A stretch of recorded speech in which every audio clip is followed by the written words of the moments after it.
우리 함께 은혜 받으실 하나님의 말씀은 전도서 8장 1절부터 17절 말씀입니다. 함께 읽겠습니다. 누가 지혜자와 같으며 누가 사물의 이치를 아는 자이냐? 사람의 지혜는 그의 얼굴에 광채가 나게 하나니 그의 얼굴에 사나운 것이 변하느니라. 내가 권하노라.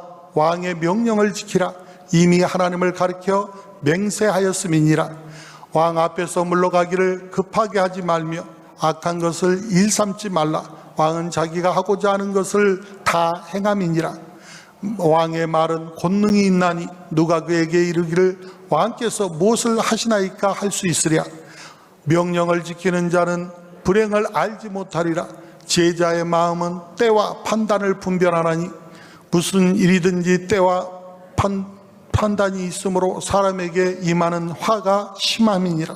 사람이 장래일을 알지 못하나니 장래일을 가르칠 자가 누구이랴. 바람을 주장하며 바람을 움직이게 할 사람도 없고 죽는 날을 주장할 사람도 없으며 전쟁할 때를 모면할 사람도 없으니 악이 그의 주민들을 건져낼 수 없느니라. 내가 이 모든 것을 보고 해 아래에서 행하는 모든 일을 마음에 두고 살핀즉 사람이 사람을 주장하여 해롭게 하는 때가 있도다. 그런 후에 내가 본즉 악인들은 장사 지낸 바 되어 거룩한 곳을 떠나 그들이 행한 성읍 안에서 잊어버린 바 되었으니 이것도 헛되도다. 악한 일에 관한 징벌이 속히 실행되지 아니하므로 인생들이 악을 행하는데 도움 마음이 담대하도다. 죄인은 100번이나 악을 행하고도 장수하거니와 또한 내가 아노니 하나님을 경외하며 그를 경외하는 자들은 잘될 것이요 악인들은 잘되지 못하며 장수하지 못하고 그날이 그림자와 같으리니 이는 하나님을 경외하지 아니함이니라. 세상에서 행해지는 헛된 일이 있나니 곧 악인들의 행위에 따라 벌을 받는 의인들도 있고 의인들의 행위에 따라 상을 받는 악인들도 있다는 것이라. 내가 이르노니 이것도 헛되도다. 이에 내가 희락을 찬양하노니 이는 사람이 먹고 마시고 즐거워하는 것보다 더 나은 것이 해 아래는 없음이라. 하나님이 사람을 해 아래서 살게 하신 날 동안 수고하는 일 중에 그러한 일이 그와 함께 있을 것이니라. 내가 마음을 다하여 지혜를 알고자 하며 세상에서 행해지는 일을 보았는데 밤낮으로 자지 못하는 자도 있도다. 또 내가 하나님의 모든 행사를 살펴보니 해 아래에서 행해지는 일을 사람이 능히 알아낼 수 없도다. 사람이 아무리 해서 알려고 할지라도 능히 알지 못하나니 비록 지혜자가 아노라 할지라도 능히 알아내지 못하리로다. 아멘. 주신 말씀 본문에서 사회적 부조리에 관한 이해라는 제목으로 함께 은혜를 나눕니다. 같이 해보겠습니다. 사회적 부조리에 관한 이해. 아멘. 우리가 일반적으로 사람 생각대로 하면은 의인이 형통하고 악인은 망해야 되는데 살다 보면은 그와 정반대 현상이 일어날 때가 참 많습니다. 이런 모순, 이런 부조리, 이걸 어떻게 이해를 해야 하는가? 오늘 본문은 이 세상에서 일어나는 삶의 부조리가 무엇인가? 그것을 설명하고 있고 또 그 부조리를 우리가 어떻게 이해하고 받아들여야 하는가? 그것을 설명해 주고 있습니다. 첫 번째로 사람이 사람을 지배하는 부조리입니다. 오늘 본문 구절을 현대인의 성경으로 읽어보면 내가 이 세상의 모든 일을 잘 살펴보니 어떤 사람은 권력을 가지고 다른 사람을 지배하며 또 어떤 사람은 그 지배하에서 고통을 당한다. 그렇게 번역하고 있습니다. 솔로몬이 세상에서 보게 된 이 부조리가 바로 사람이 권력을 이용해서 사람을 지배하고 또 사람들에게 고통을 주는 것이다. 그렇게 말하고 있어요. 사람의 시각으로 보면은 높고 낮은 사람이 있을 수 있지만은 하나님 앞에서는 결코 높고 낮은 사람이 있을 수가 없습니다. 롯데월드 타워라고 하는 그 롯데에서 지은 큰 빌딩을 갈 일이 있어서 그 스카이 전망대에 올라가 본 적이 있습니다. 그 밑이 다 유리로 이렇게 돼 있더라고요. 보니까 올림픽 대로에 자동차들이 막 다니는데 저는 아무리 봐도 어떤 차가 고급차인지 어떤 차가 오래된 꼬물 차인지 분별이 안 가요. 밑에 있을 때는 우와 좋겠다 부럽다 했던 차들, 아이고 이걸 갖다 언제 갖다 버리지 했던 그런 차들 전혀 구별이 안 가요.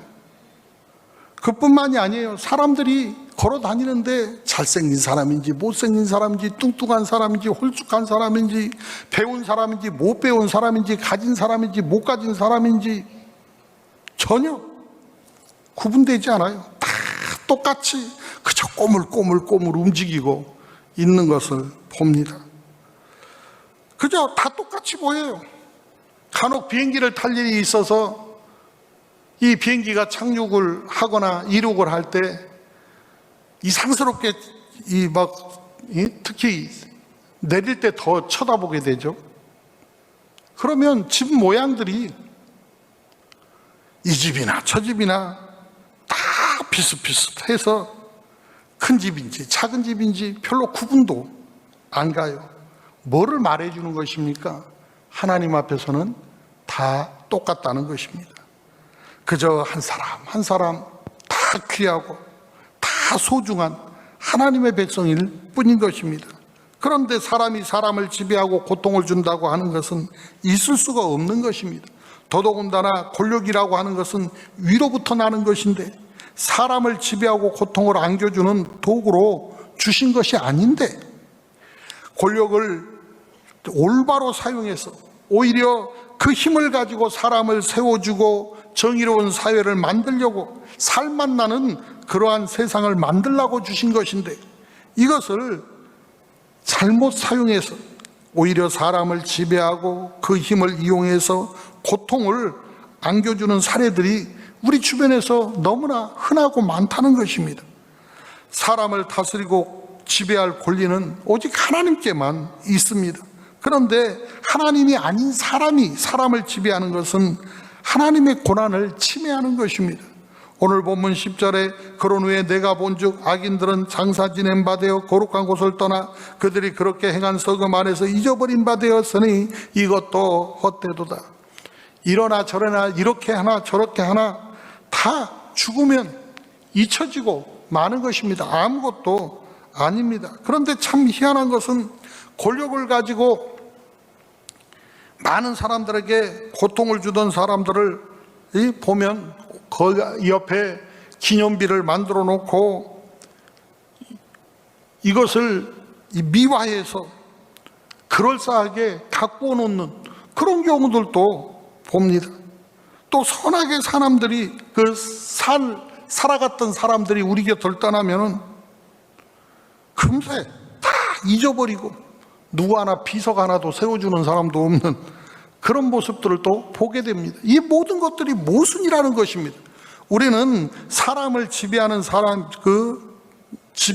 지배하는 사람이거나 고통을 주는 그런 사람이 아니고 사람을 세워주고 유익을 주는 그런 사람들이 되어야 합니다.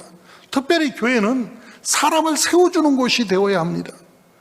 누구든지 교회 안에 들어오면 자기 달란트를 발견할 수 있어야 되고 기회를 얻을 수 있어야 되고 누구든지 자기 자신이 존귀한 자라고 하는 사실을 깨달을 수 있어야 되고 누구든지 이곳에서 위로받을 수 있어야 되고 꿈을 꿀 수 있어야 되고 도전할 수 있는 기회를 가져야 하고 누구든지 하나님 앞에서 온전히 붙들려 쓰임받을 수 있는 은혜를 입어야 하는 것입니다. 그렇기 때문에 무덤 속에 들어간 아기를 기억할 것이 아니라 우리 곁을 떠난 선한 사람들을 기억하는 사람들이 되어져서 그들의 본보기를 쫓아 오늘 또 선한 삶을 살아갈 수 있기에 힘쓸 수 있는 우리가 되어져야 할 것입니다. 두 번째로 악한 사람을 즉시 벌하시지 않는 모순을 말하고 있습니다. 11절부터 13절에 보니까 악한 일에 관한 징별이 속히 실행되지 아니함으로 인생들이 악을 행하는데 마음이 담대하다. 그러면서 쭉 13절까지 이어지고 있어요. 신상필벌이라고 하는 말이 있죠. 선을 행하면 칭찬받고 상받고 잘못하면 책만 받고 벌받는 것이 세상의 이치고 뜻이다. 그런 뜻입니다. 사람들은 신상필벌을 믿고 반드시 시행되기를 바라는 마음을 가지고 살아가고 있습니다. 그런데 실상 사람들에게 일어나는 일들을 보면은 의구심이 들 때가 참 많아요. 왜냐하면 죄를 범하고 악을 행해도 벌이 따르지 않고 징계가 임하지 않기 때문에 그래요. 그래서 사람들은 악을 행하는데 더욱 담대합니다. 만약에 죄를 범하고 악을 행하는 즉시 그때그때 징계가 임한다면 어디 무서워서 죄를 범할 수 있겠습니까? 그러나 악인에 대한 징벌만 그런 것이 아니라 선한 사람에 대한 칭찬과 상급도 바로바로 시행되지 않고 있습니다. 만약에 선한 일을 행하는 사람에게 하나님께서 곧바로 상당한 복을 주신다면 아마 많은 사람들이 마치 경쟁하듯이 좋은 일을 하고 선한 일을 하려고 노력할 것입니다. 그러나 우리 현실을 살펴보면 그렇지 않습니다. 그래서 사람들은 악을 행하는데 더 담대해지고 선을 행하는 데 있어서 머뭇거리는 경우가 많은 것 같습니다. 하나님은 분명히 죄악을 미워하시는 분인데 죄를 범하는 즉시 징계하시지도 않고 모른 채 그냥 놔두십니까? 그런 생각이 언뜻 들 때가 있습니다. 그것은 바로 죄를 방관하시거나 무관심하고 계신 것이 절대 아닙니다. 인간에게는 양심과 자유의지라고 하는 것이 있어서 죄를 범하면 양심의 가책을 느끼게 됩니다. 그 가책에 따라서 자유의지대로 하나님 앞에 스스로 회개할 수 있도록 기회를 주시고 놔두시는 것입니다. 어떻게 생각하면 인간의 자유의지를 존중하신다, 그렇게 볼 수 있습니다. 그럼에도 불구하고 회개하지 않고 계속해서 죄를 범하면 그때는 징계를 하십니다. 12절부터 13절에 죄는 100번이나 악을 행하고도 장수하거니와 또한 내가 아노니 하나님을 경외하여 그를 경외하는 자들은 잘 될 것이요 악인은 잘 되지 못하며 장수하지 못하고 그날이 그림자와 같으리니 이는 하나님을 경외하지 아니함이니라, 그렇게 말씀하고 있습니다. 지금 세상의 현실을 보면 죄인과 악인이 형통하고 의롭고 선한 사람이 고통을 당하는 부조리 현상이 많습니다. 그러나 우리가 굳게 믿는 것은 하나님께서 정하신 법칙인 사람이 무엇으로 심든지 간에 심은 대로 거두게 한다는 그러한 말씀을 믿습니다. 당장 그 법칙이 시행되지 않는 것 같지만은 천국에서는 그 법칙대로 되는 것입니다. 죄인이 100번 악을 행하고도 복을 누리고 장수할 수 있어요. 그러나 결국에 가서는 악인이 망하고 의인이 잘 된다는 것입니다. 마치 여름철에 잡초가 무성해 보여도 일시적인 현상인 것처럼 악인의 형통과 죄인의 성공 역시 영원하지 않다는 것입니다. 의인이 고통당할 수 있지만 결국은 의인이 하나님 앞에서 인정받고 당당하게 서는 자가 되어진다는 것입니다. 그러므로 저와 여러분은 악인의 형통을 부러워하거나 그것으로 인하여 낙심해서는 안 됩니다. 악인의 성공이 마지막 날 심판에도 성공자가 될 수가 없기 때문에 그렇습니다. 어떤 글을 시작을 하면 이 서론뿐만 아니라 그 글의 가장 중요한 것은 결론이 중요한 것처럼 운동 시합도 이래전에 얼마나 잘했느냐, 그것보다 마지막 결승에서 얼마나 잘했느냐에 따라서 승패가 결정되어지는 것처럼 인생살이도 결국이 중요합니다. 어떻게 끝마치느냐. 오늘 저와 여러분이 살아오는 것도 중요합니다. 많은 사람들이 생일만 되어지면 특별한 이벤트를 하려고 예를 씁니다. 오늘 저와 여러분이 생일날 못지않게 저와 여러분이 이 세상 떠나가는 그날, 하나님 앞에 새롭게 출발하는 그날이 저와 여러분의 인생의 최고의 날이 될 수 있도록 준비하며 살아가는 은혜가 있기를 원합니다. 이 마지막 결국이 실패하면 그야말로 실패자로 끝나버립니다. 악인의 성공은 마치 그림자 같아요. 사람의 그림자가 언제가 제일 깁니까? 해질 때 가장 깁니다. 해질 때 그림자는 그 사람의 실제보다 몇 배가 더 길게 느껴지고 보여집니다. 그런데 해가 지면 그대로 어둠이 밀려오고 그렇게 끝나버리는 것입니다.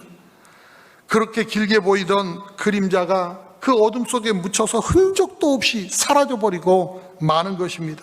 그처럼 악인의 성공과 형통함이 아무리 커 보여도, 아무리 대단해 보여도 장차 올 하나님의 심판날에는 흔적도 없이 사라지고 마는 것입니다. 그렇기 때문에 인간의 형통을 그 악인의 형통을 부러워하거나 낙심하는 그 삶이 돼서는 안 된다는 것입니다.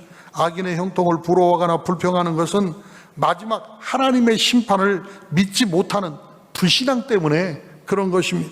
오늘 저와 여러분의 삶이 어렵고 또 저와 여러분의 눈에 부조리가 보일지라도 마지막 결국을 바라보면서 당당하게 살아가는 믿음의 사람들이 되어지기를 원합니다. 세 번째로는 의로운 사람이 악인의 그 벌을 받는 모순인 것입니다.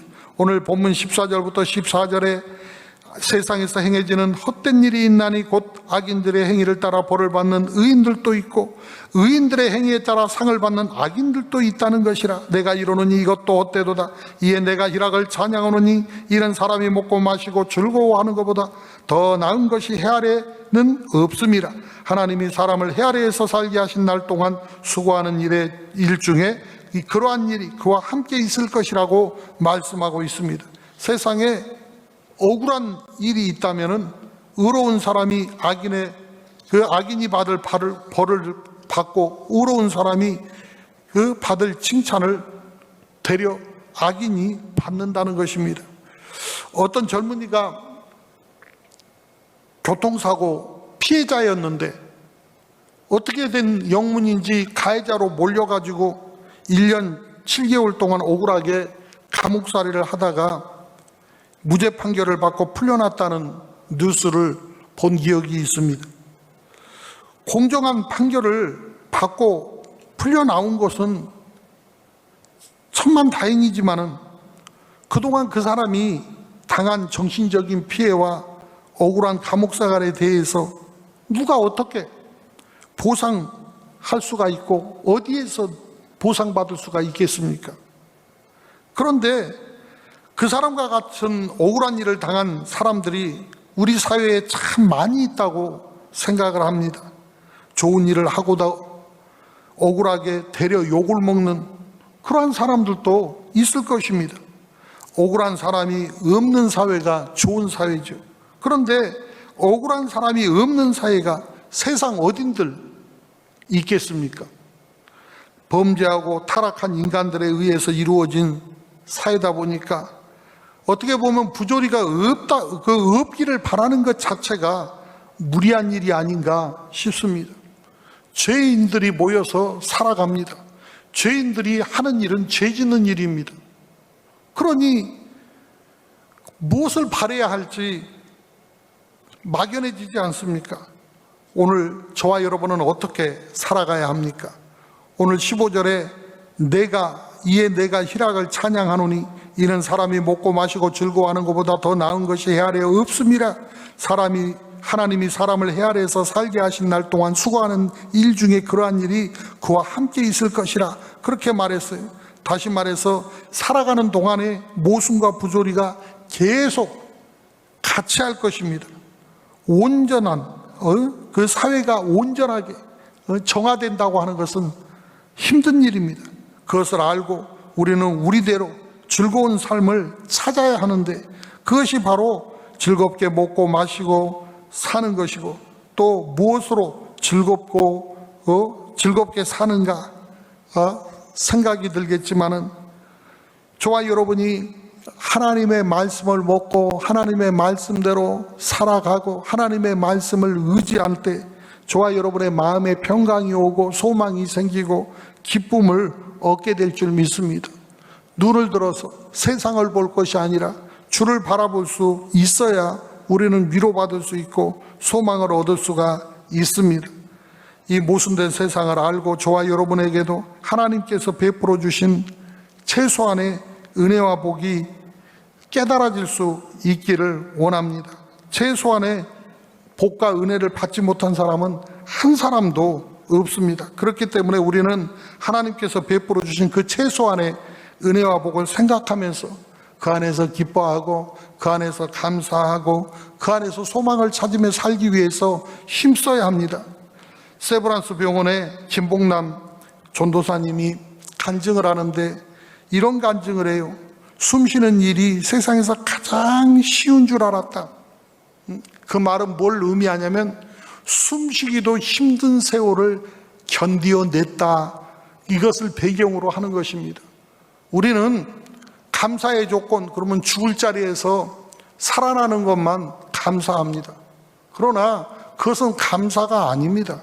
사실은 저와 여러분이 느껴지지도 않을 때 지금 이 시간 나의 숨 쉬는 것을 느끼고 있는 사람은 빨리 병원에 가야 됩니다.